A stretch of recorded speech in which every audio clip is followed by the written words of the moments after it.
The US military is one of the most powerful militaries in the world, and its presence is felt on a global level, literally. It has bases set up all over the world, and they are unbelievable, and also a tad controversial. As of the summer of 2021, the United States operated about 750 military bases in foreign countries. American Army, Navy, and air bases can be found on every continent except Antarctica. Other bases exist on the high oceans. Although there are not as many overseas American military bases now as there were during the Cold War, more countries have since signed up to host them on their home soil. The presence of these bases in strategic areas is critical to American foreign policy, although they have been a source of controversy both in the United States and abroad. In this episode, we'll take a look at some of the more notable bases, their origins and importance, and the controversy that surrounds them. For the first century of its existence, the United States was reluctant to entangle itself in the affairs of other countries outside of the Western Hemisphere. It maintained a policy of neutrality and did not have large permanent military missions overseas. That slowly began to change with the Spanish-American War. America's victory in that conflict saw its emergence as a bona fide world power, with a military presence in Puerto Rico, the Philippines, and Cuba. America's victory over Spain was the origin of the Guantanamo Bay Naval Base, which opened in 1903 based on a permanent basis with the newly independent government of Cuba, which was then friendly to the United States. This makes Guantanamo the oldest American overseas naval base in the world. Since 9/11, it has become notorious for its detention center, where unsavory methods have been used on what the United States calls detained foreign enemy combatants in the War on Terror. This designation is the justification for skirting the Geneva Convention and other treaties on the treatment of prisoners of war. The treatment of these prisoners was a source of partisan dispute in the 2000s and led to calls among some Americans to close the base. However, Guantanamo's controversy extends much further back than the War on Terror. Since taking power in 1959, the Communist government of Cuba has repeatedly protested the base's presence on its soil. There is little that it can do about the base, however, as the lease will only end through mutual agreement or American abandonment. This is unlikely because in addition to its use in the War on Terror, Guantanamo gives the US Navy a forward presence in the Western Hemisphere. With China increasingly interested in striking up partnerships with countries in the Americas, the United States will want to keep the base as part of a 21st century Monroe Doctrine, even if direct reference to that long tradition is no longer fashionable in Washington. The United States also maintains a presence in the Philippines, another tradition that began in the Spanish-American War. Spain's defeat led the Philippines to become an American colony, with many military personnel stationed there. The Philippines achieved its full independence after the end of World War II, but there are still two small American bases there on both sides of Manila Bay. These outposts augment American power projection into the disputed waters of the South China Sea, where the Philippines is embroiled in a bitter international controversy with China over the latter's expansion into its exclusive economic zone and island-building campaign. This leftover legacy from the Spanish-American War is therefore more relevant now than it was during the Cold War, as the South China Sea becomes one of the biggest points of contention between the great powers of the 21st century. Although the United States began to assert a more formidable presence on the world stage after the Spanish-American War, it was not until World War II that it built large numbers of overseas bases. That was only supposed to be temporary too, just as it was in the First World War. Even after its victory over Germany and Japan, America was slowly but surely beginning to retreat behind its traditional frontiers, until the Soviet Union and its allies tried to exploit post-war vulnerabilities. Containing the threat of communism became the highest foreign policy priority for Washington between the late 1940s and 1991. This priority was punctuated by the founding of NATO in 1949 and intervention in the Korean War in 1950. These policy shifts put the United States in the mode of permanent forward presence. The Korean War led to the establishment of a string of permanent bases in South Korea, ranging all over the country. These include the Chinhae Naval Base, 2 air bases, and a string of army bases, most of them near the DMZ. Although the relevancy of these bases has been called into question in both the United States and South Korea after the end of the Cold War, the United States' presence in that country is now more important than it has been since the fall of the Soviet Union, as China and North Korea make aggressive moves to undermine the post-Cold War international order. The bases in South Korea give the United States a presence on the East Asian mainland, which is critical for America's ability to counter China's military expansionism and North Korea's nuclear saber-rattling. Similarly, Japan hosts many American bases. There are over 50,000 American soldiers, sailors, and airmen stationed in Japan, more than any other foreign country. The United States bases in Japan are concentrated on the southern island of Okinawa, but a few may also be found on the Japanese main island of Honshu. The bases originate from the United States' victory over Japan in World War II, its occupation of that country in the aftermath, and the subsequent Treaty of Alliance between them. This security treaty committed the United States to Japan's defense and allowed American bases on the latter's soil. In keeping with its pacifist post-World War II constitution, the arrangement was essentially for Japan to outsource many of its military functions to the United States. Japan could have a self-defense force, but not a military capable of offensive power projection. These functions would be taken care of by the United States. The American bases, especially the ones on Okinawa, have been the subject of controversy in Japan. Local Okinawan residents have long resented the base's environmental impact, noise pollution, and incidents involving drugs and criminality that have escaped the jurisdiction of local courts. However, the bases in Japan, especially in Okinawa, are now more important than they were even in the Cold War, and not just for the United States, as the Indo-Pacific region becomes the center of great power competition in the 21st century. As an example, China has recently claimed it is the legitimate ruling authority for the Senkaku Islands in Japan's southern reaches. Even Okinawa itself has at times come under territorial dispute, with some Chinese authorities claiming that Japan has no legitimate historical claim to the island. Further afield, China's naval buildup that threatens Taiwan and the South China Sea trade routes also threatens to cut Japan, a relatively resource-poor country, off from the critical material it needs to import. America's bases in Japan are vital for both countries' ability to project enough power to deter and thwart China's aims in the region. America's bases in Japan once carried nuclear weapons, but these were removed in the 1970s after controversy. Growing competition with China has prompted some Japanese leaders, including the late former PM Shinzo Abe, to suggest that the nukes may need to return there. As Japan pursues rearmament with a 2% of GDP target for its defense spending by 2027, it seems likely that the controversy of America's presence there will continue for the foreseeable future, as the Japanese people may see less of a need for the bases if they can take better care of their own security. Slowly but surely, Japan is reinterpreting the pacifist Article 9 in its constitution and becoming more militarily capable. The bases in Japan and South Korea have recently stirred controversy on the other side of the Pacific too. They came under increased scrutiny in the United States during the American presidential election of 2016. There, then-candidate Donald Trump suggested that the United States was not getting a good deal on the bases, and that if South Korea and Japan did not pay more, it might be better for them to build nuclear weapons to defend themselves from North Korea and China. The statements rattled leaders in Japan and South Korea, but as the Trump presidency was characterized by increased competition with China, the bases became more important, and he did not make any moves to change the status quo during his time in the White House. The United States also maintains an extensive military presence in Europe, with bases in Portugal, Spain, the United Kingdom, Belgium, the Netherlands, Italy, Greece, Poland, Lithuania, Romania, and above all in Germany, where around 35,000 American military personnel are stationed. Most of the German-based troops are hosted at Ramstein Air Base in southern Germany. It is the largest American military installation outside of the United States. This base had its beginnings in 1951 and was actually designed by French and German engineers and an international work crew.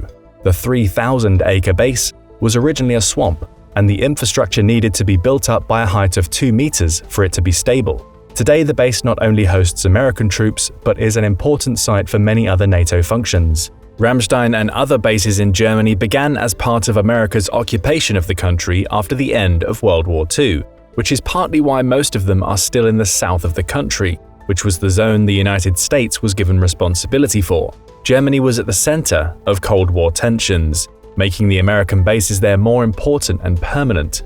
The bases gave the United States and its NATO allies the ability to rapidly deploy and supply the troops that would be needed on the front lines of a confrontation with the Soviet Union, which controlled all of Eastern Europe and much of Germany. But things have changed dramatically since then.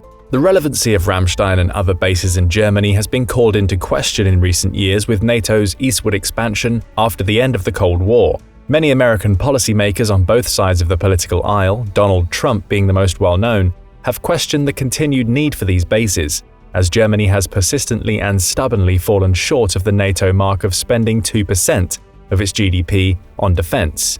Meanwhile, the geopolitical fault line with Russia has shifted far to the east, as the war in Ukraine and tension along the Baltic Sea shows. Even President Obama, who was very popular in Germany, derisively referred to the Germans and other NATO allies as free riders in a 2016 interview with The Atlantic for not owning up to their NATO defense spending pledges. In response to Germany's negligence and new strategic reality, some policymakers have called for the bulk of American troops in Europe to be shifted eastward to Poland, a country which is meeting its NATO obligations and is closer to the European geopolitical fault line of the 21st century. Initial moves of this sort were made in 2020, when some American troops were sent from Germany to Poland. The Poles agreed to fund some of the infrastructure and logistical support needed to make this happen. The move came as part of a broader redistribution of American troops around Europe.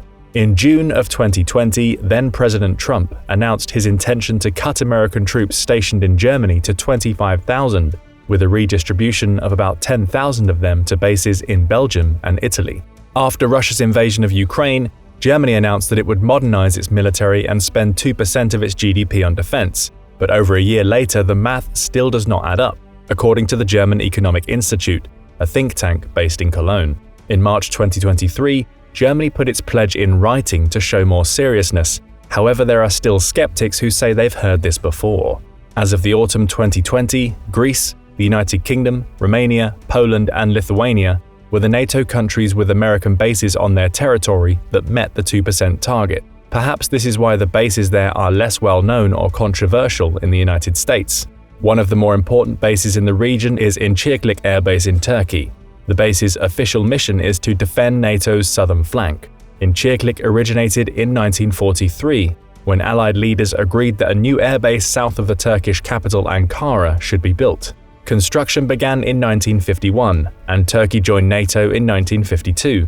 This base serves as a host to some of the United States' tactical nuclear weapons, like the B-61 bomb. It also allows the American and Allied air forces to project power into the Black Sea, the Caucasus, and the Middle East, making it an important piece on the geopolitical chessboard and a check on Russian and Iranian influence. Although the relative importance of the theater has decreased in the wake of the rise of China in Asia and a more aggressive Russia in Europe, the United States maintains a significant military posture in the Middle East. It has a presence in Bahrain, Kuwait, Qatar, the United Arab Emirates, Saudi Arabia, Egypt, Iraq, Israel, and Jordan. All told, there are about 7,500 American soldiers, sailors, and airmen stationed between these bases as of 2023. The naval bases in Bahrain and Dubai, in particular, allow the United States to project rapid power into the Persian Gulf and the Strait of Hormuz, which sees the transit of a third of the world's liquefied natural gas and 20% of the world's crude oil.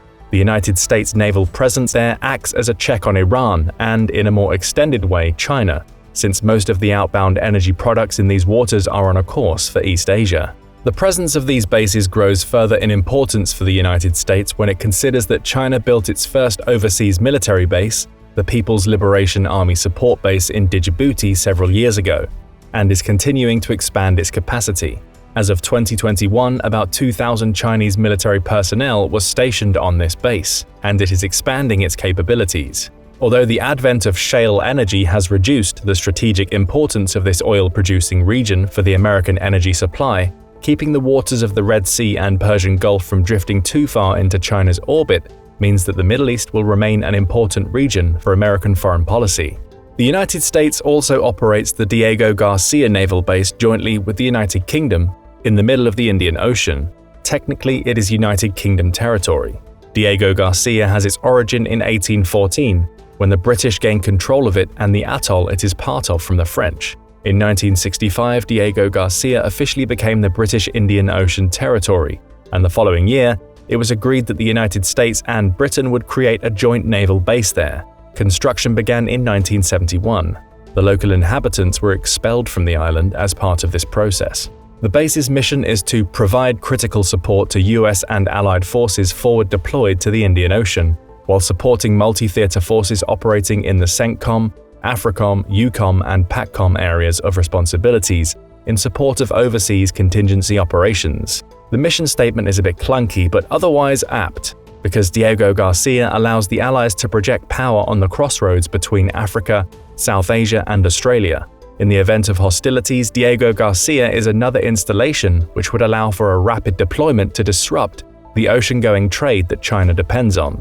Ships from Diego Garcia would be able to move rapidly to the Persian Gulf or the Strait of Malacca, for instance, and cut off vital shipping lanes. Meanwhile, since China has been making significant investments on the African continent, including with plans for more military bases, the Diego Garcia Naval Station acts as an important check on China's ambitions in the region, and its presence is something the Chinese leadership will need to take into consideration when it makes its plans for Africa and the Indian Ocean. The United States does not have much of a permanent presence in Africa, but it does have a few. A particularly interesting base is Camp Lemonnier in Djibouti on the continent's Horn. The base supports about 4,000 active personnel and allows the United States to project power directly into the Red Sea and Gulf of Aden, supplementing the Middle Eastern bases. Camp Lemonnier began as a French military base before the armed forces of Djibouti took it over.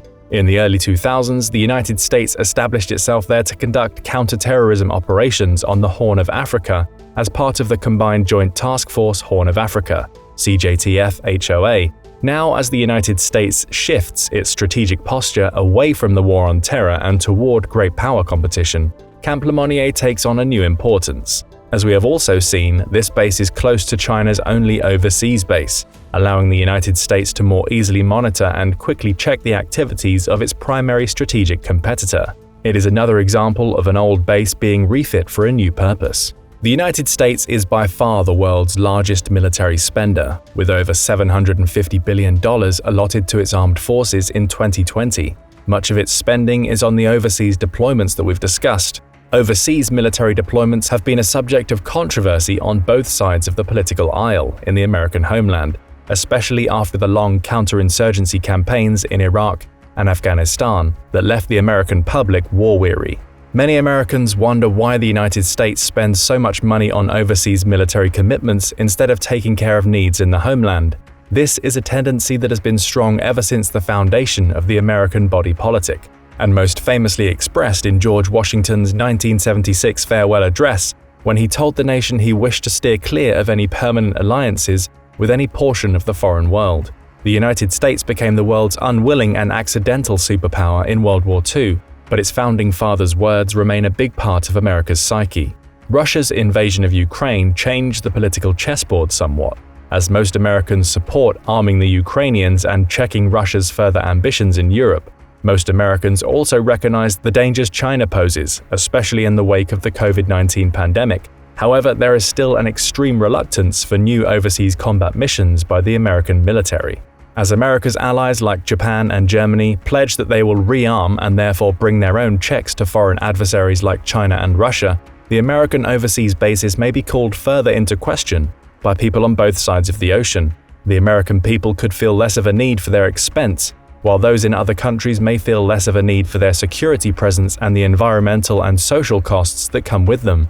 Time will tell, though it's unlikely they will be going anywhere soon. But what do you think about America's overseas military bases? Which ones have grown more or less important, and are some of them still necessary? Let us know in the comments, and don't forget to subscribe for more military analysis from military experts.